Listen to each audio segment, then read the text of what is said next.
अगर वो ये भी कह रहा है कि हम नहीं माफ करेंगे, और आपने अंदर से जलन युक्त होकर दुख अनुभव करते हुए कि हमसे गलती हो गई, तो माफ हो गया, वो माफ करे या ना करे।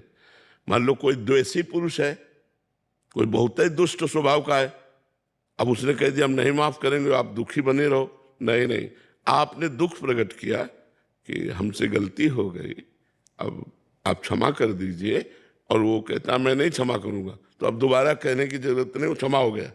वो आपके अंदर जो प्रायश्चित पश्चाताप हुआ उसी से हो गया।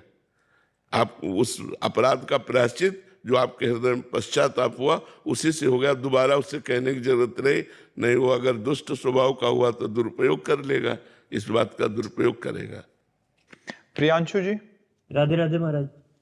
महाराज जी, क्या अपने कर्तव्य पालन करने के उसमें अपनी भागवतिक दिनचर्या त्याग करनी पड़े तो हम कर सकते हैं? हाँ, कर सकते हैं, कर सकते हैं। मान लो आपके किसान आदमी, सुबह से पानी लगाना है उसे, तो अब सुबह से वो माला लेके बैठे कि पानी लगावे, तो पानी लगाने जाए और वहीं राम राम कृष्ण कृष्ण हरि हरि नाम जप करे, और जब उसको पानी खेत में लग जाए तब फिर पूजा आके घर में कर ले।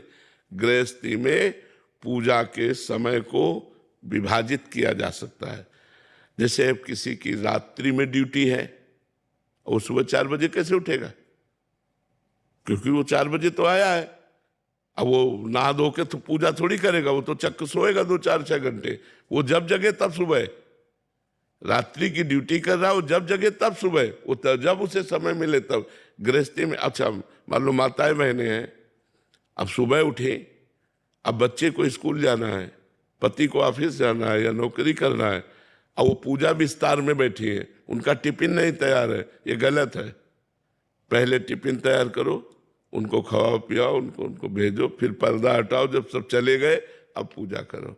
गृहस्थी में पूजा के लिए समय का विभाजन है कि हमारे परिवार का कर्तव्य पहले पूरा होना चाहिए। अब बच्चा स्कूल में भूखा रहे और इधर ठाकुर जी को भोग लगा रहे हो, पति ऑफिस में भूखा रहे इधर ठाकुर जी को भोग लगा रहे हो, ये नहीं। उनके लिए टिफिन पहले तैयार करो और फिर ठाकुर जी को भोग लगाओ, फिर ठाकुर जी को अपनी दिनचर्या और सेवा पूजा करो गृहस्थी में। क्योंकि पति में ठाकुर जी, पुत्र में ठाकुर जी, ऐसी भावना हमें करनी। हमारे पुत्र में भी तो भगवान ही पाते हैं। सबके उदर का जो भगवान अन्न पचाते हैं तो स्वयं भगवान पचाते हैं।